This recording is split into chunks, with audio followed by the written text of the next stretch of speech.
ஐரோப்பிய நாடுகள் மீது 50% வரியை விதிக்கப் போவதாக சொல்லியிருந்தார் அமெரிக்க ஜனாதிபதி டொனால்ட் ட்ரம்ப். இப்போ ஒரு அறிவித்தல் விட்டுக்கார் என்று சொன்னால் அந்த வரி விதிப்பை தான் ஒத்தி வைத்திருப்பதாக சொல்லியிருக்கிறார். இடையில் என்ன நடந்தது, என்ன காரணத்துக்காக ஒத்தி வைத்திருக்கிறார், இது சம்பந்தமாக இந்த காணொளியில் விரிவாக பார்க்க இருக்கின்றோம். காசால நேற்று நடைபெற்ற ஒரு சம்பவம், இந்த உலகத்தையே உலுக்கிற அளவுக்கு ஒரு அதிர்ச்சிகரமான சம்பவம் ஒன்று நேற்று காசால பதிவாகி இருக்கிறது. அது குறித்தும் பார்க்க இருக்கின்றோம். ரஷ்ய ஜனாதிபதி விளாடிமிர் புட்டினுக்கு கிட்டத்தட்ட பைத்தியம் பிடிச்சிட்டு என்று சொல்லி அமெரிக்க ஜனாதிபதி டொனால்ட் ட்ரம்ப் அவர்கள் கொஞ்சம் ஆதங்கத்தோடு சொல்லியிருக்கிறார். அது குறித்தும் பார்க்க இருக்கின்றோம்.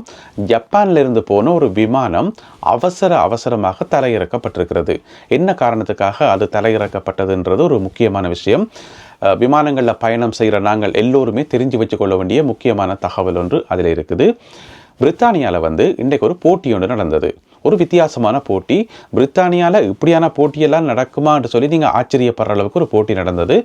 அது குறித்த மேலதிக விவரங்களையும் சுவாரஸ்யமான விஷயங்களையும் பார்க்க இருக்கின்றோம். அந்த போட்டியில் வெற்றி பெற்றது ஒரு யூடியூபர். அது குறித்தும் பார்க்க இருக்கின்றோம். இந்த செய்திகள் உள்ளடங்களாக மேலும் பல உலக செய்திகளை இன்றைய காணொளியில் பார்க்க போகின்றோம். தமிழடியான் வேர்ல்ட் யூடியூப் சேனலுக்கு உங்கள் அனைவரையும் வருகவென அன்புடன் வரவேற்கின்றேன். கடந்த 24 மணி நேரத்தில் நம்மை சுற்றி உலகத்தில் நடந்த முக்கியமான சம்பவங்களின் தொகுப்பு இந்த காணொளி. இன்று மே மாதம் 26ஆம் தேதி 2025ஆம் ஆண்டு திங்கட்கிழமை. வாருங்கள் காணொளிக்குள் போகலாம். ரஷ்யாவினுடைய ஜனாதிபதி விளாடிமிர் புட்டினுக்கு பைத்தியம் பிடிச்சிட்டது. அவர் கிரேசி ஆயிட்டார். அவருக்கு என்ன நடந்தே தெரியல. அவர் என்னுடைய நெருங்கிய நண்பர் தான், இருந்தாலும் இப்போ கொஞ்ச காலமாக அவருக்கு என்ன நடந்தே தெரியல என்று சொல்லி விமர்சனம் வைத்திருக்கின்றார் அமெரிக்காவினுடைய ஜனாதிபதி டொனால்ட் ட்ரம்ப் அவர்கள். அவருக்கு அந்த வெறுப்பு வாரது, அந்த சலிப்பு வாரது நோமல் தான். ஏன் சொல்லுங்க பாப்போம். பதவிக்கு வராக்கு முதல் சொன்னவர் என்னென்னு சொன்னால், தான் ஜனாதிபதியாக பதவியேற்று கையெழுத்து போட்ட பிறகு 24 மணி நேரத்தில் ரஷ்யாவுக்கும் யுக்ரைனுக்கும் இடையில் நடக்கிற அந்த சண்டையை நான் நிப்பாட்டுவேன். நான் சொன்னால் புட்டின் கேட்பார், புட்டின் நல்லவர், புட்டின் என்னோட மிகவும் நெருக்கமானவர் என்றெல்லாம் சொன்னவர் இப்போ 24 மணித்தியாலம் போய் எங்கேயோ போயிட்டுது. ஆனால் இன்ற வரைக்கும் போர் ஓயலை தானே. இதுக்கிடையில் அமெரிக்காவும் நிறைய முயற்சிகள் எடுத்தது தான், இருந்தாலும் எதுவுமே பலன் அளிக்கல. எனவே சண்டை தொடர்ந்து கொண்டே இருக்குது. கடைசியில் வெறுத்து போன அமெரிக்க ஜனாதிபதி டொனால்ட் ட்ரம்ப் அவர்கள் இப்போ சொல்லியிருக்கிறார், புட்டின் கிரேசி ஆயிட்டார், அவருக்கு என்னமோ நடந்துட்டேன்னு சொல்லி. அதுக்கு ரஷ்யா தன்னுடைய மறுப்பையும் தெரிவித்திருக்கிறது. ரஷ்யா கோவப்பட்டெல்லாம் அறிக்கை விடல. என்ன சொல்லியிருக்கணும் என்று சொன்னால், அமெரிக்க ஜனாதிபதி ட்ரம்புக்கு நன்றி, அவருடைய முயற்சிகள் எல்லாத்துக்குமே நன்றி. ஆனால் எல்லாரும் ஓவரா உணர்ச்சி வசப்பட்டு தான் இதுக்குள்ள இன்வால்வ் ஆகினோம். அதுதான் எங்களுக்கு பிரச்சனையாக கிடக்குன்னு சொல்லி ரஷ்ய தரப்பில் சொல்லப்பட்டிருக்கிறது. எதை மீன் பண்ணி என்ன அர்த்தத்தில் அப்படி சொன்னவே என்று சொல்லி தெரியல. இருந்த போதிலும் கூட ரஷ்யா தன்னுடைய மறுப்பை நாகரிகமான முறையில் தெரிவித்திருக்கிறார்கள். இருந்தாலும் ரஷ்யாவுக்கும் உக்ரைனுக்கும் இடையிலான போர் தொடர்ந்து நடந்து கொண்டே இருக்குது. காசாவில் நடைபெற்ற மிகவும் துயரமான ஒரு சம்பவம், இந்த உலகத்தையே உலுக்கின ஒரு சம்பவம் என்று சொல்லலாம். உங்களுக்கு தெரியும், காசாலிருந்து ஒவ்வொரு நாளுமே கிடைக்கிற செய்திகள் எல்லாமே கவலைக்குரிய செய்திகள் தான். ஏராளமான பொதுமக்கள் கொல்லப்படுறதும் பட்டினி சாவும் என்று சொல்லி ஒரே பிரச்சனை தான். இருந்தாலும் குறிப்பிட்ட இந்த ஒரு சம்பவம் ஒரு உலகத்தையே அதிர்ச்சிக்கு உள்ளாக்கி இருக்குன்னு சொல்லலாம். என்னென்னு சொன்னால், ஒரு டாக்டர், ஒரு பெண் மருத்துவர், ஒரு ஆள், அவாக்கு 10 பிள்ளைகள். அந்த 10 பிள்ளைகளும் அந்த பெண்ணினுடைய, அந்த மருத்துவருடைய கணவரும் வீட்டில் இருக்கக்குள்ள அந்த வீட்டுக்கு மேலே இஸ்ரேலிய விமானங்கள் குண்டு போட்டுட்டுது. அப்படி குண்டு போட்ட இடத்துல அந்த 10 பிள்ளைகளில் 9 பிள்ளைகள் கொல்லப்பட்டுட்டோம். அந்த 10வது பிள்ளையும் இந்த பிள்ளைகளினுடைய தந்தையாரும் படுகாயமடைந்து மருத்துவமனையில் அனுமதிக்கப்பட்டிருக்கிறார்கள். என்னென்று சொன்னால், இவன் வீடு காசாவினுடைய தென்பகுதி நகரமாகிய கான் யூனிஸ் நகரத்தில் இருக்குது. இந்த கான் யூனிஸ் நகரம் நாங்கள் அடிக்கடி செய்திகளில் கேள்விப்படுற ஒரு நகரம் தான். அப்போ அந்த வீட்டில் 10 பிள்ளைகளும் தகப்பனும் இருக்க, இவா தாய் டாக்டர் தானே, அவள் வலிக்கிட்டு ஹாஸ்பிட்டலுக்கு வந்துக்கிறா. ஏன்னு சொன்னால், ஹாஸ்பிட்டலில் நிறைய பேர் உயிருக்கு போராடி கொண்டிருக்கணும், நிறைய காயமடைந்தவர்கள் என்று சொல்லி, அப்போ அவைகளுக்கு சிகிச்சை வழங்கணுன்றதுக்காக அவள் ஹாஸ்பிட்டலுக்கு வந்துட்டா. அந்த நேரம் பார்த்து வீட்டுக்கு மேலே குண்டை போட்டோன்னே அந்த 9 பிள்ளைகளும் சேர்த்து தகப்பனும் மற்ற பிள்ளையும் காயமடைஞ்சிருக்கணும். இப்படியான ஒரு துயரமான சம்பவம் நடந்திருக்குது. அவள் சிகிச்சை வழங்கி கொண்டிருக்கும் போது ஏனைய நோயாளிகளுக்கு அவன் காதில் வந்த செய்தி, உங்களுடைய 9 பிள்ளைகளும் செத்துட்டணும், உங்களுடைய கணவரும் மற்ற பிள்ளையும் காயமடைந்து மருத்துவமனைக்கு கொண்டு வரப்படினோம் என்று சொன்னால், அந்த டாக்டருக்கு எப்படி இருந்திருக்கும்? அந்த டாக்டரால் அதை தாங்கிக் கொள்ள முடியுமா, அல்லது ஏனையவர்களுக்கு சிகிச்சை வழங்க முடியுமான்றது நெச்சே பார்க்க முடியாத ஒரு துயரம். எனவே இப்படியான சம்பவங்கள் தான் இப்போ காசாவில் நடைபெற்று கொண்டிருக்கின்றன. பிரித்தானியாவினுடைய மன்னர் சார்ல்ஸ் கனடாவுக்கான தன்னுடைய உத்தியோகபூர்வமான பயணத்தை மேற்கொள்கின்றார். 2 நாள் உத்தியோகபூர்வமான பயணத்தை மேற்கொண்டு அவர் கனடாவுக்கு செல்கின்றார். நாளை செவ்வாய்க்கிழமை கனேடிய பாராளுமன்றத்தில் அவர் சிறப்பு உரை ஒன்றை ஆற்றுவார் என சொல்லப்படுகின்றது.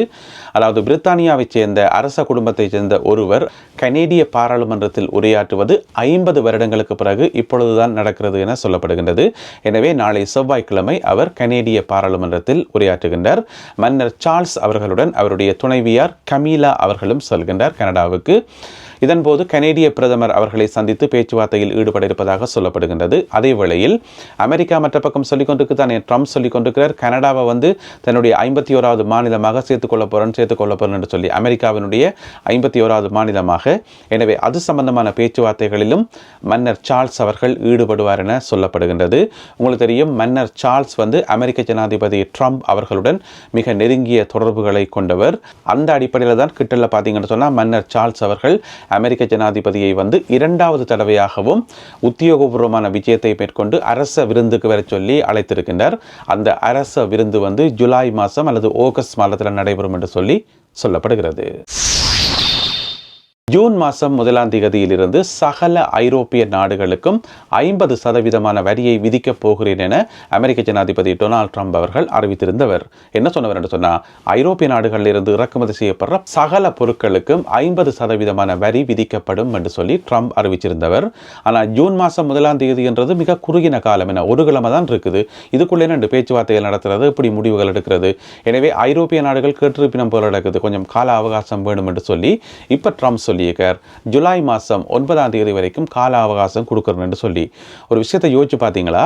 அமெரிக்க ஜனாதிபதி ட்ரம்ப் தான் இன்றைக்கு உலகத்திலேயே மிகவும் சக்தி வாய்ந்த ஒருவர். அவர் நினைக்கிறதான் தீர்மானம், அவர் எடுக்கிறதான் முடிவு. நெச்சா ஒரு முடிவு எடுப்பார், நெச்சா அந்த முடிவை மாற்றுவார், நெச்சா வரி விதிப்பார், நெச்சா அந்த வரியை தூக்குவார். என்னவும் செய்யலாம், யாரும் கேட்பார் கிடையாது, யாரும் எதிர்ப்பாரும் கிடையாது. தானே. இதில் நாங்கள் கவனிக்க வேண்டிய இன்னும் ஒரு முக்கியமான விஷயம் இருக்குது. இப்போ ட்ரம்ப் சொல்கிறது தானே, ஒவ்வொரு நாடுகளுக்கும் எதிராக இத்தனை சதவீதம் வரி என்று சொல்லி. அவருடைய நோக்கம் உண்மையிலேயே வரி விதிக்கணும், அவையிலிருந்து காசு எடுக்கணும்ன்றது நோக்கம் இல்லை. எல்லாரையும் பிடிச்சி விரட்டுறதுக்கு தான். எல்லாரையும் விரட்டி ஒரு வர்த்தக ஒப்பந்தத்துக்குள்ள வரணும், எல்லாரும் சேர்ந்து ஒரு பொதுவான ஒப்பந்தத்துக்குள்ள வரணும்ன்றதான் அவருடைய நோக்கம். அதனால தான் இப்படி சொல்றதை தவிர, இப்போ பார்த்தீங்கன்னு சொன்னால் சீனாவோட பேச்சுவார்த்தை நடத்தி ஒரு மாதிரி வந்துட்டோம் ஒரு இணக்கத்துக்கு. அதே மாதிரி ஐரோப்பிய நாடுகளுக்கு எதிராக 50% வரி அப்போ ஜூலை மாதம் 9ஆம் தேதிக்கு பிறகு அமுலுக்கு வருமானு கேட்டீங்கன்னு சொன்னால் அது கடைசி வரைக்கும் இல்லை, வரவே வராது. ஏன் சொல்லுங்க? அப்போ அதுக்கிடையில் பேச்சுவார்த்தையெல்லாம் நடத்தி ஒப்பந்தங்கள் எல்லாம் போட்டு ஒரு மாதிரி பிரச்சனையை சுமூகமாக முடிச்சிருவினோம். எனவே அப்படியான ஒரு ஒப்பந்தத்துக்கு உலக நாடுகளை கொண்டு வரத்துக்காகத்தான் ட்ரம்ப் இப்படி விரட்டுறதை ஒழிய உண்மையில வரி விதிக்கணும்ன்றது அவருடைய நோக்கம் இல்லை. ஜப்பானினுடைய டோக்கியோ நகரத்திலிருந்து அமெரிக்காவினுடைய டெக்சஸ் மாநிலத்துக்கு ஒரு ஃப்ளைட் பறந்து போயிருக்குது. அந்த ஃப்ளைட் எதுன்னு சொன்னால் ஆல் நிப்போன் ஏர்வேஸ், அந்த ஒரு விமான நிறுவனத்துக்கு சொந்தமான ஒரு ஃப்ளைட் போய்கொண்டிருக்கக்குள்ள நடுவானத்தில் வச்சு திடீரென்று ஒரு ஆள் எழும்பி போய் கதவை திறக்கிறதுக்கு முயற்சி செய்கிறார். விமானத்தினுடைய கதவை என்ன நடந்திருக்கும், அது எவ்வளோ ஆபத்தானது. உடனடியாக என்ன செய்திருக்கணும், விமான பணியாளர்கள் அவரை கட்டுப்படுத்துறதுக்கு கடுமையான முயற்சி செய்திருக்கணும். அவரை அடக்கவே முடியல என்று சொல்லப்படுகிறது. அவர் திமிரி கொண்டு போய் அந்த கதவை திறக்கிறதுக்கு முயற்சி செய்திருக்கிறார். உடனடியாக விமானம் என்ன செய்திருக்குன்னு சொன்னால் அவசரமாக சீட்டில் நகரத்தில் இறக்கப்பட்டிருக்கிறது. இறக்கி உடனடியாக அவர் கைது செய்யப்பட்டிருக்கிறார். அவருக்கு மன ரீதியான பிரச்சனைகள் இருக்குது, மெடிக்கல் கண்டிஷன் பிழை என்று சொல்லி இப்போ போலீசார் கண்டுபிடித்திருக்கிறார்கள். எனவே குறிப்பிட்ட அந்த நபர் இப்பொழுது கைது செய்யப்பட்டிருக்கிறார். அவருடைய அடையாளங்களோ அல்லது அவர் எந்த நாட்டை சேர்ந்தவர் என்பது போன்ற விவரங்கள் இதுவரை வெளிப்படுத்தப்படவில்லை. என்ன பிரச்சனை சொன்னால், நாங்கள் எல்லாரும் ஃப்ளைட்டில் போகிறோம் நாங்கள் அடிக்கடி. எனவே நாங்களும் கவனமாக இருக்கணும். ஒரு ஃப்ளைட்டில் ஒரு 300 பேர் போகிறோம்னு சொன்னால் 299 பேர் நல்லா இருந்து ஒரு ஆள் பிழைச்சாலும் பிழைச்சதான் என்ன, போய் கதவை திறந்து விட்டால் சரி என்ன கதை. எனவே இந்த மாதிரி விஷயங்கள் சரியான கவனமாக இருக்கணும். என்ன பிரச்சனைன்னு சொன்னால், இப்போ ஃப்ளைட்டுக்குள்ளே ஏற்றாக்கும் முதல் நிறைய செக் பண்ணிவிடும். ஏதாவது கூர்மையான பொருட்கள் கொண்டு போகிறோமா, தடை செய்யப்பட்ட பொருட்கள் கொண்டு போகிறோமா என்றெல்லாம் செக் பண்ணி தான் உள்ள விடுவினோம். ஆனால் ஒரு ஆளுக்கு மென்டலி சிக், அவருக்கு மனநிலை சரியில்லைன்றதை அப்படி கண்டுபிடிக்கிறது. எனவே எதிர்வரும் காலங்களில் இதுக்கும் ஏதாவது ஒரு நடைமுறையை கொண்டு வரணும். ஃப்ளைட்டில் ஏறுறாக்கள் எல்லாம் ஒழுங்கான ஆக்களா, அவன் மனநிலை எல்லாம் ஒழுங்காக இருக்குதா, எந்த விதமான பிரச்சனையும் இல்லையான்னு சொல்லி அதையும் ஏதோ ஒரு வகையில் டெஸ்ட் பண்ணி போட்டு ஏற்றிச்சினோம்னு சொன்னால் பாதுகாப்பாக இருக்கும். அடுத்ததாக பிரித்தானியாவில் நடைபெற்ற ஒரு போட்டி. இந்த போட்டி வருஷத்துக்கு ஒருக்கா நடக்கிறது.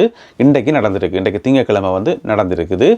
பிரித்தானியாவில் இப்படி ஒரு போட்டி நடக்குமா என்று சொல்லி நீங்கள் ஆச்சரியப்படுவீங்கள். ஏன்னு சொன்னால் அந்த போட்டியில் கலந்து கொள்கிறாக்களுக்கு வந்து எந்த விதமான பாதுகாப்பும் கிடையாது.